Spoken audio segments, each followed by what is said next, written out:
Hi guys! Welcome to the RentNet channel. Today we will see how to have our account fully verified. Let's start on the main page. As you can see, we have the option to sign up with Facebook, Google, or email. In my case, I chose Facebook.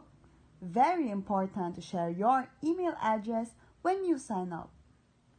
Once this is done, go to click on the link. You will find it in your corresponding mailbox. Next, choose a username. Once your email is verified, the email logo will be green here. Enter your telephone number following the procedure. When it comes to identity verification, pay attention to follow all procedures carefully for security reasons. Next step, add your address. For this process, make sure you upload any proof of billing, Meralco, internet, water bills, or etc.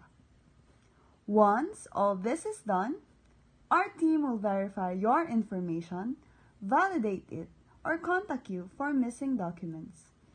Please keep in mind that only fully verified users can post a listing. Once your account is fully verified, you can start listing objects or rent some. Please subscribe, like, and follow our channel.